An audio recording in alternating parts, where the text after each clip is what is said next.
Hello students, welcome back. Today we will continue our chapter that is algebra. Today we'll discuss about what is algebraic expressions.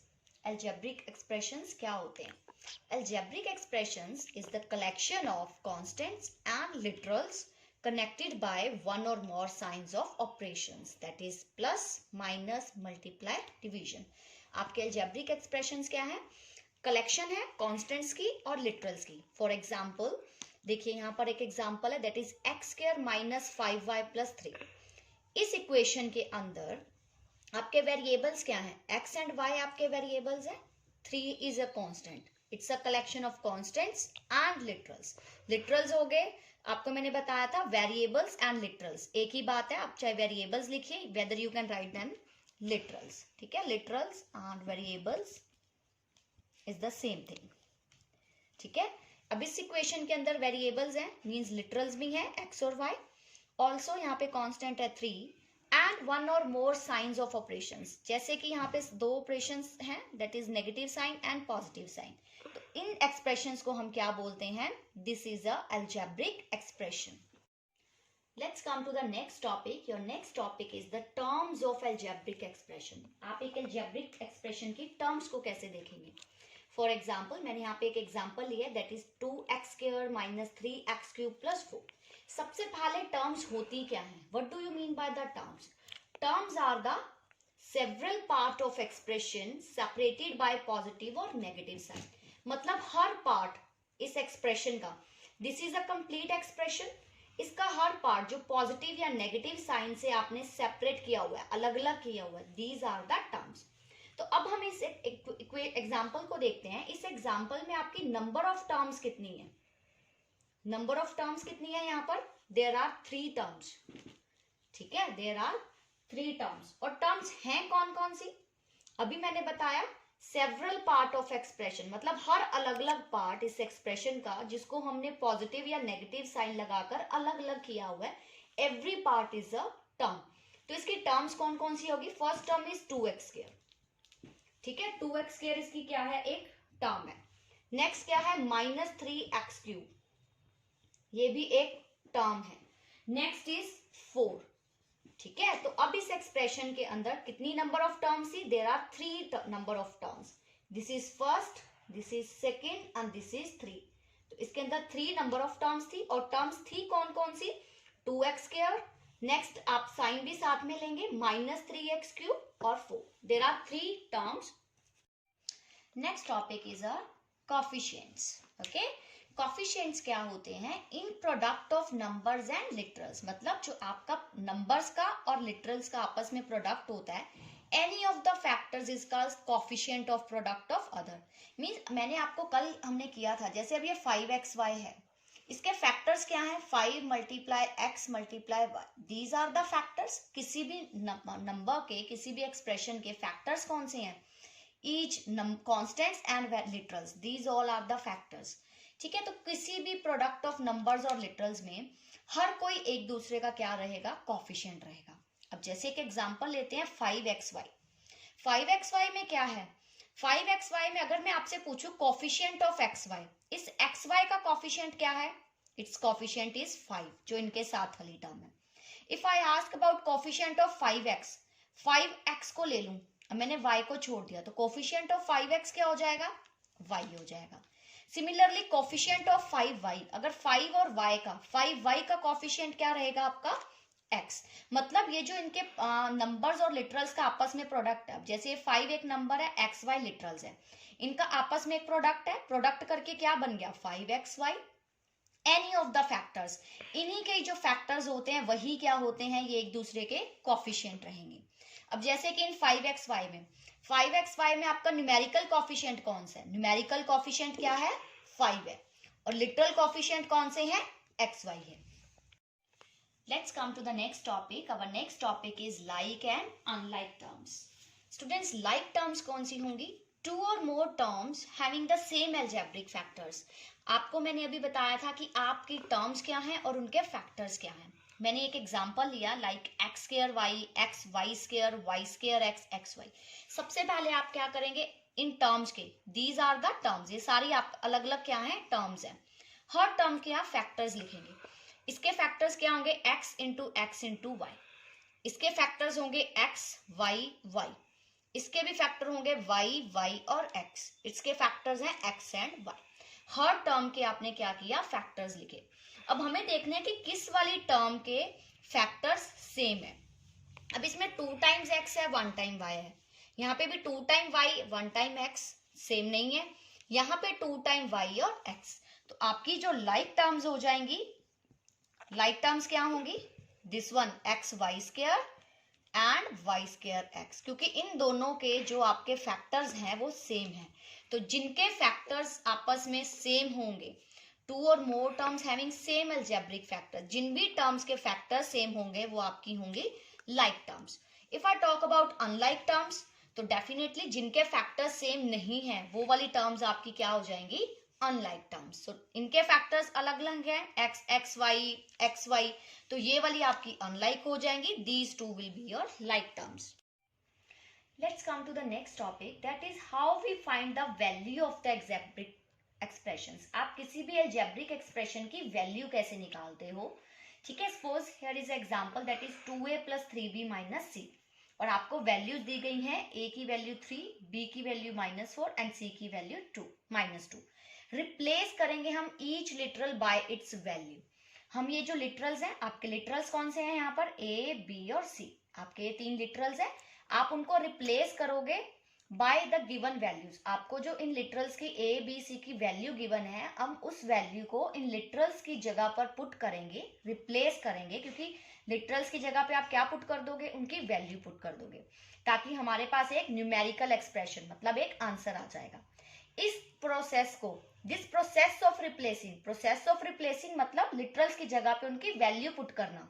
Replace ही कर रहे हैं हम, literals को हटाकर उनकी value put कर रहे हैं, तो हम रिप्लेस कर रहे हैं इस लिटरल को बाय इट्स वैल्यू। इस प्रोसेस ऑफ रिप्लेसिंग को हम क्या बोलते हैं, substitution.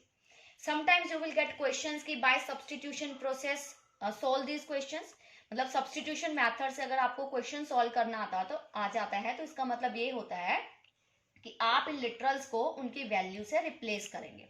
Start putting the value, a की वैल्यू आपकी 3, सो 2 × 3, हम a की जगह पे 3 पुट करेंगे, प्लस 3 × b की वैल्यू है -4 -c, अब माइनस ऑलरेडी है, c is also -2। Now we will solve this, 3 2 6 plus minus minus, तो it will become 4 3 12, minus minus plus. ये वाले आपको जो साइंस है इंटीजर्स के चैप्टर में मैं सिखा चुकी हूँ, आप कैसे इसको ओपन करते हो। सो 6 - 12 + 4, ऐड कर लीजिए पहले, 6 + 4 it's 10 - 12, plus minus minus, your answer will be minus, here you will get your answer to be -2. Clear students, your answer came here is sorry, it's 2, यहाँ पे आपका 2 आएगा, by mistake I have written here, so it will be 8 - 12 is -4, so -4 is your answer। ठीक है, आपने literals को उनकी value से रिप्लेस किया to get a numerical expression, तो -4 हमारा एक न्यूमेरिकल एक्सप्रेशन है, उस फॉर्म में आपका आंसर आ गया, and this process of replacing is called as the substitution. Now let's see some questions which are based on the exercise 7.3. First question is write the numerical coefficient of each term. आपको क्या बताना है, यहाँ पर जो terms हैं आपकी, उन सब टर्म्स का आपको न्यूमेरिकल कोफिशिएंट बताना है। सो डेफिनेटली यहाँ पर आपकी टर्म्स कौन कौन सी हैं। फर्स्ट टर्म है 6x4, so numerical coefficient of 6x4, 6x4 जो आपकी टर्म है उसका न्यूमेरिकल कोफिशिएंट क्या होगा, न्यूमेरिकल कोफिशिएंट होता है जो आपके ये नंबर्स होते हैं। Numerical coefficient of 6x4 is 6। Similarly numerical coefficient of 5x3, 5x3 आपकी नेक्स्ट टर्म है, इसका numerical coefficient 5। Numerical coefficient of -2x, -2x भी आपकी एक टर्म है, इसका न्यूमेरिकल कोफिशिएंट हो जाएगा -2। न्यूमेरिकल कोफिशिएंट ऑफ 7, 7 भी आपकी एक टर्म है, इसका न्यूमेरिकल कोफिशिएंट हो जाएगा 7। तो आपने हर टर्म का न्यूमेरिकल कोफिशिएंट बताना है। Next type of question is write down the terms of algebraic expression. जैसे अभी आपको एल्जेब्रिक एक्सप्रेशन दे दिया, आपसे क्वेश्चन पूछा जा सकता है कि आप टर्म्स लिखिए। आपको मैंने अभी बताया था टर्म्स होती क्या है, टर्म्स आपकी क्या होती हैं, आप ये जो ऑपरेशन है प्लस माइनस के साइन से जो आप इन वैल्यूज को सेपरेट करते हो, दीज आर द टर्म्स। तो टर्म्स हो जाएंगी पी स्क्वायर क्यू, एक ये टर्म हो गई, minus P Q another term, next is 9। ठीक है, तो ये आपकी इसमें कितनी नंबर ऑफ टर्म्स हैं, 3 number of terms are there. Next question is write down the coefficient of X. ठीक है, आपको एक ये क्वेश्चन गिवन है, आपको ये बताना है इसमें कोफिशिएंट ऑफ एक्स क्या है। देखिए 2x square Y 4xy plus 6y square, हमें कोफिशिएंट सिर्फ x का बताना है, x स्क्वायर का नहीं बताना। तो हम वो टर्म देखेंगे जहां पर ओनली हमारे पास x होगा। इस टर्म में हमारे पास ओनली x है, सो कोफिशिएंट ऑफ x क्या हो जाएगा आपका 4y। Coefficient of x will be 4y। हम इस टर्म को नहीं लेंगे क्योंकि यहाँ पर x स्क्वायर है। नेक्स्ट क्वेश्चन देखिए, identify the like terms. Like terms को आपने यहाँ पे आइडेंटिफाई करना है। फर्स्ट टर्म है 5a, सेकंड है 6ab, next minus ac, next is 1/3ca। बच्चे मैंने आपको बताया था लाइक टर्म्स के लिए आप क्या देखते हो, आप देखते हो कि उनके जो फैक्टर्स हैं उनके फैक्टर्स सेम है या नहीं है। अब देखिए जैसे कि इसके फैक्टर्स में भी a एंड c है, यहाँ पर भी लिटरल्स के जो फैक्टर्स बनते हैं वो है c एंड a, तो ac यहाँ पर भी है, ac यहाँ पर भी है। सो आपकी लाइक टर्म्स कौन सी हो जाएंगी, माइनस ac और 1/3ca। Next question, write down the algebraic expression whose terms are. अब आपको अलग अलग करके टर्म्स दे दी और उनको बोला गया कि कलेक्ट कीजिए और अलजेब्रिक एक्सप्रेशन लिखिए। देखिए बच्चे, जब कोई साइन नहीं है तो we put the sign of plus, so 2a plus a square. तो हम पहले हमेशा पावर के अकॉर्डिंगली क्वेश्चन उठाएंगे। यहाँ पर a की पावर 2 है तो आप a की a स्क्वायर को पहले लिखोगे, a स्क्वायर के बाद आप लिखोगे 2a, a square plus 2a plus 3ab। ठीक है, प्लस 3ab माइनस 4, लास्ट में कांस्टेंट लगाओगे। अब यहाँ पे 4 के साथ नेगेटिव साइन था तो हम उसको विद नेगेटिव साइन पिक करेंगे, हम यहाँ लिखेंगे -4 और बाकी 3 के अंदर हम पॉजिटिव साइन लगाएंगे। इन दिस वे आप सारी टर्म्स को जोड़कर एक एक अलजेब्रिक एक्सप्रेशन लिख सकते हो। Let's student, now we will start our next exercise, that is 7.5 exercise. Your first question is write the statements as an equations. Means आपको ये जो statements है इनको equation की form में आंसर देना है। Let's see some examples. First is 5 more than 1/3 of a number. मतलब 5 more than 1/3 of a number. 1/3 of a number means 1/3 of x. ठीक है, नंबर हमें नहीं पता कौन सा है तो आप क्या कर लोगे, let the number be x। आप उस नंबर को क्या लेट करोगे, x करोगे। सो 1/3 of a number is 5 more than 1/3 of a number. 5 ज्यादा है 1/3 of that number, let number किया मैंने, नंबर इज x, तो 1/3 उस नंबर का plus 5 is equal to 9, equals to 9। तो ये अब आपका आंसर किस में आ गया, हमने इस स्टेटमेंट को इक्वेशन की फॉर्म में लिख दिया। Let's see one more example, a number is divided by 3। ठीक है, कोई नंबर है जिसको आप डिवाइड कर रहे हो बाय 3। सो सबसे पहले तो क्या करोगे, let the number be x। सबसे पहले तो उस नंबर को हम x लेट करेंगे। अ नंबर इज डिवाइडेड बाय 3, उस नंबर को आप 3 से डिवाइड कर रहे हो। The quotient is added to 4। अब ये जो क्वोशिएंट है मतलब जो आपने इसको डिवाइड किया उसको आप 4 से फोर में ऐड कर रहे हो। ठीक है, आपने किसी नंबर को किसी चीज से डिवाइड किया तो it will become x/3। The quotient is added to 4, उसको आपने 4 में ऐड किया and the result is 6। So result आ गया आपका 6। तो इक्वेशन क्या बन गई आपकी, x/3 plus 4 is equal to 6। This is your equation. Let's see the question number 2, that write the statement of the equation. अब आपको क्या करना है, पहले हमने स्टेटमेंट गिवन थी, इक्वेशन लिखा था, अब हमें इक्वेशन गिवन है, आपको स्टेटमेंट लिखनी है। जैसे कि हमें ये देखिए 2x - 6 इक्वल्स टू 8। अब आपको इसको स्टेटमेंट में लिखना है। So how we will write, अब 6 जो है वो 2x में से सब्ट्रैक्ट हो रहा है तो what we will write, 6 less than twice a number. 6 less than twice a number, number क्या है, नंबर हमने लेट किया हुआ है x। 6 less than twice a number is equals to 8। Okay, this is the statement. See next type, that 4x is equal to x plus 9। अब आप इसको क्या लिखेंगे, ये 4x है, ये प्रोडक्ट है दोनों का 4 और x का, तो हम इसको लिख सकते हैं 4 times a number. 4 times a number is equal to 4 times किसी भी नंबर का इक्वल है, इक्वल टू, अब प्लस हो रहा है यहाँ पे, जैसे हमने लेस वर्ड यूज किया था तो यहाँ पे हम यूज करेंगे word 9 more than the number itself. 9 मोर है देन द नंबर इटसेल्फ, मतलब यहाँ भी x लिया है तो यहाँ भी x लिया है, that is why we write the number itself. तो स्टेटमेंट हो गई आपकी 4 times the number is equal to 9 more than the number itself. Okay, this is the way you will write the statement for the equations. See question number 3, that verify by substitution. Substitution मैंने आपको बताया था, अभी हमने 7.4 में किया था। Substitution होता है रिप्लेस करना। ये जो रिप्लेस करने की प्रोसेस होती है, जैसे कि ये जो आपके लिटरल्स हैं, जैसे यहाँ पे एक लिटरल आपको गिवन है x की जगह पे जब आप उसकी वैल्यू को पुट कर देंगे तो we replace the literal by its value, तो उस मेथड को हम बोलते हैं substitution method. Okay, so verify by substitution that the root of 2x plus 3 equal to 15 is 6. मतलब ये जो इक्वेशन है इसका जो रूट है, मतलब जो नंबर इस इक्वेशन को सेटिस्फाई करता है वो है 6। तो आप ऐसे क्वेश्चंस में क्या करोगे, आप लेफ्ट हैंड साइड पहले पिक करोगे क्वेश्चन की, that is 2x plus 3, this is the left hand side. x की वैल्यू है 6 because 6 is the root of this equation, तो वो डेफिनेटली इस इक्वेशन को सेटिस्फाई करता है या नहीं, हमें यही चेक करना है। तो 2x plus 3 में आप x की जगह पे 6 पुट करोगे। अब आपकी जब आपने इसको सॉल्व किया 2 into 6 12, 12 plus 3 15, सो आपका आंसर आया 15। और ये ऑलरेडी आपका किस चीज के इक्वल दिया हुआ था, राइट हैंड साइड। अब आपने लेफ्ट हैंड साइड जब सोल्व की 6 को पुट करके तो 15 आया, और इक्वल टू में राइट हैंड साइड में भी क्या है 15, तो आपकी जो लेफ्ट हैंड साइड है वो इक्वल टू हो गई किसके, राइट हैंड साइड की। तो जब आपकी left hand side right hand side के इक्वल होगी तो means yes 6 is the root of this equation.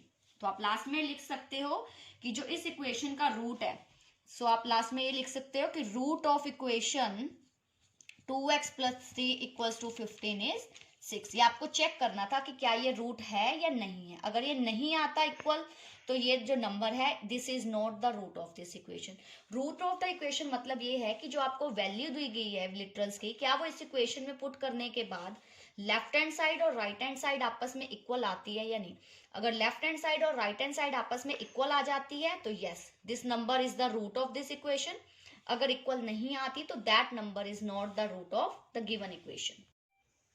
Now come to the next question, that solve the equation by trial and error method. पहले हमने substitution किया था, अब हम new method कर रहे हैं, that is the trial and error method. आपको इक्वेशन गिवन है 5x minus 6 equals to x plus 6। अब इस इक्वेशन की आपकी लेफ्ट हैंड साइड कौन सी है स्टूडेंट्स, 5x minus 6, और राइट हैंड साइड कौन सी है, x plus 6।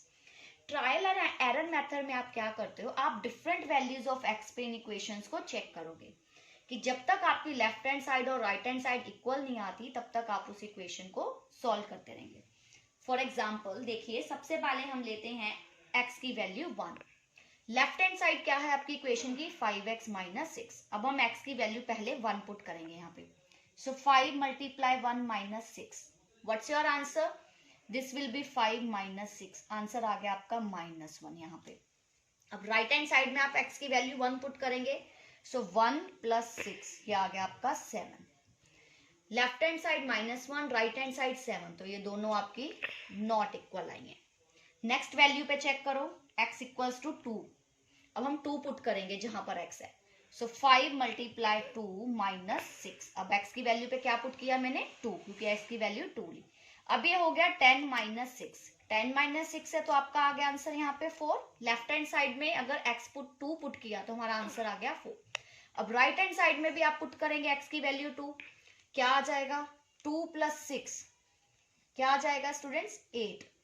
अब आ गया 8, अब इधर 4 आया इधर 8 आया, तो ये दोनों भी क्या हो गए आपके नॉट इक्वल। नेक्स्ट आ जाइए x की वैल्यू को अब हम 3 पे चेक करते हैं, 5 multiply 3 minus 6, 5 3 is 15 minus 6, तो आंसर आ गया बेटा आपका 9।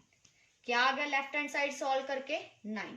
अब सेम चीज हम राइट हैंड साइड में पुट करेंगे, x plus 6, अब x क्या ले रही हूँ 3, सो यहाँ पे मैं लिखूंगी 3 plus 6, ये भी आ गया 9। तो मतलब मेरी x इक्वल्स टू 3 पे लेफ्ट हैंड साइड और राइट हैंड साइड दोनों क्या आ गई, सेम आ गई। तो इसका मतलब क्या है, x equals to 3 is the solution of the given equation. ठीक है, तो मतलब मेरी ये जो इक्वेशन गिवन थी इसका सॉल्यूशन कौन सा है, x इक्वल्स टू 3। अगर बच्चे x इक्वल टू 3 पे भी इक्वल नहीं आता तो मैं x की वैल्यू फिर 4 लेती, देन 5 लेती, फिर 6 लेती। मैं तब तक x की वैल्यू पे इसको चेक करती जब तक मेरी लेफ्ट हैंड साइड और राइट हैंड साइड आपस में इक्वल नहीं आ जाए। और जिस वैल्यू पे आपकी लेफ्ट और राइट साइड इक्वल आ गई तो that is the means x equal to 3 क्या है, सॉल्यूशन है इस इक्वेशन का। मतलब अगर इस इक्वेशन में मैं x की जगह पे 3 पुट करती हूँ तो मेरा लेफ्ट हैंड साइड और राइट हैंड साइड आपस में इक्वल आता है। So this is your trial and error method. Next question is Ravi is presently y years old. मतलब अभी right now present में रवि की एज कितनी है, y years. In 4 years time, in 4 years time मतलब 4 साल बाद he will be 3 times as old as he was 8 years ago. तो सबसे पहले आप लिखोगे रवि की present age that is y years. After 4 years, अगर अभी वो y years का है तो 4 साल बाद कितने years का हो जाएगा, y plus 4। और 8 years ago, 8 साल पहले। अब अगर y का है 8 साल पहले कितनी years का था, डेफिनेटली y minus 8, मतलब जितनी अब एज है उसमें से आप 8 years कम करोगे तो that will be the age. तो आपने कंडीशन लिखनी है इस चीज के लिए, इक्वेशन बनानी है कि रवि इज प्रेजेंटली 5 years, अभी वो y years का है। इन 4 years टाइम, 4 साल के बाद ही विल बी, वो कितना हो जाएगा, मीन्स 4 years टाइम, मतलब ये जो y plus 4 वाली एज है उसकी, ही विल बी 3 times, मतलब 3 times मतलब 3 multiply as old he was 8 years ago, वो 3 times हो जाएगा जितना वो आज से 8 साल पहले उसकी एज थी। So equation here will be y plus 4 is equal to 3 times y minus 8. This is your answer. Next, we'll start our exercise 7.5 as we have completed our 7.4. So your first question is, check whether x equal to 6 is the solution of given equation. कि क्या x की value जो 6 है वो आपकी जो equations given है उनको सेटिस्फाई करती है या नहीं। सो हम क्या करेंगे, जो आपको गिवन इक्वेशंस है, I have taken one example, जैसे कि 2x plus 5 इक्वल टू 17। तो आप पहले लेफ्ट हैंड साइड पिक करेंगे। लेफ्ट हैंड साइड में हम क्या करेंगे, x की जगह पे 6 को पुट करेंगे। आप x की वैल्यू जब 6 पुट लिखोगे, व्हेन यू सॉल्व इट तो हमारा आंसर आता है 17, और हमारी राइट हैंड साइड भी क्या है, 17। तो आपकी जो लेफ्ट हैंड साइड है यहाँ पर 17 आ गई है और राइट हैंड साइड भी 17। तो अगर आपकी लेफ्ट हैंड साइड और राइट हैंड साइड आपस में इक्वल आ गई, so therefore x equal to 6 is the solution of given equation. मतलब ये जो x इक्वल टू 6 है, हमें चेक करना था कि क्या ये सॉल्यूशन है। तो आपने x की जगह पे 6 को पुट किया और आपकी लेफ्ट हैंड साइड और राइट हैंड साइड आपस में इक्वल आ गई। So it means yes, this is the solution of the given equation. Next question is question number 2, that is use trial and error method to find the solutions. अभी हमने 7.4 exercise में सीखा था how we do the questions with trial and error method. Same way we will do this question. आपको equation given है t plus 3 equals to 7. मैंने आपको बताया था कि आप लेफ्ट हैंड साइड ले लीजिए इक्वेशन का और राइट हैंड साइड। अब देखिए लेफ्ट हैंड साइड में तो आपके पास t एक वेरिएबल है, बट राइट साइड में कोई वेरिएबल नहीं है, तो हम 7 को एज इट इज लिखेंगे। तो आप स्टार्ट करना कि आप कैसे करेंगे। सबसे पहले हम t की अलग अलग वैल्यू पे इक्वेशन को चेक करेंगे। सबसे पहले t की वैल्यू मैंने 1 ली। जब मैंने 1 पुट किया t की जगह पे तो लेफ्ट हैंड साइड में आई गॉट 4 और राइट हैंड साइड मेरी क्या है 7, तो नॉट इक्वल। फिर मैंने t की वैल्यू 2 पुट की। 2 पुट करने के बाद लेफ्ट हैंड साइड में आपका आया 5, क्योंकि 2 plus 3 is 5, so it is also not equal to 7। फिर t की वैल्यू हमने 3 ली। 3 पे हमने चेक किया तो 6 आया and it is also not equal to 7। Next value ली मैंने t की 4। जब मैंने 4 वैल्यू ली तो मेरा लेफ्ट हैंड साइड भी 7 आ गया, राइट हैंड साइड मेरी already 7।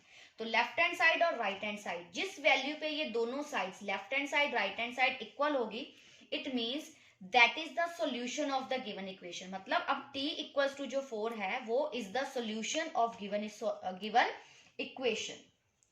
Okay, so t equal to 4 is solution of the given equation. मतलब ये जो आपकी t प्लस 3 इक्वल टू 7 है, जैसे फर्स्ट क्वेश्चन में हमने चेक किया था, x की वैल्यू 6 आपको दी हुई थी, उस वैल्यू को पुट करके चेक किया था आपने कि वो उसका सॉल्यूशन है या नहीं।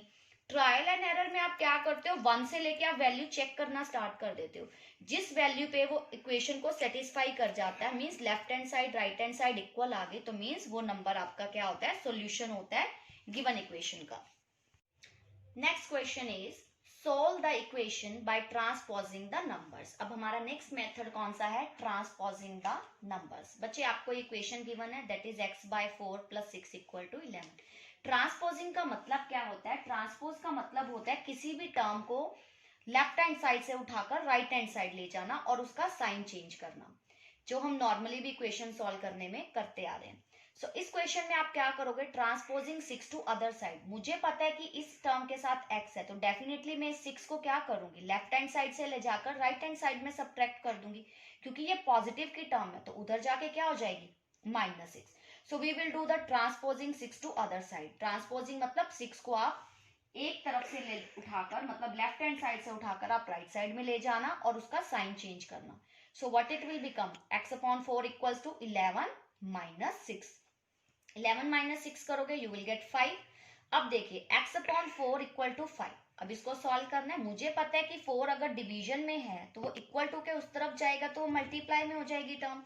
So x will be equals to 5 into 4. So your answer is x equals to 20। इस तरह से आप मल्टीप्लाई, डिवीजन, प्लस, माइनस, किसी भी टाइप की जो टर्म्स आएंगी, अगर आप किसी भी टर्म को आप ट्रांसपोज करते हो, ट्रांसपोज करना मतलब वन साइड से दूसरी साइड में लेके जाना और उसका साइन चेंज करना, ठीक है। इस तरीके के मेथड को हम बोलते हैं ट्रांसपोजिंग।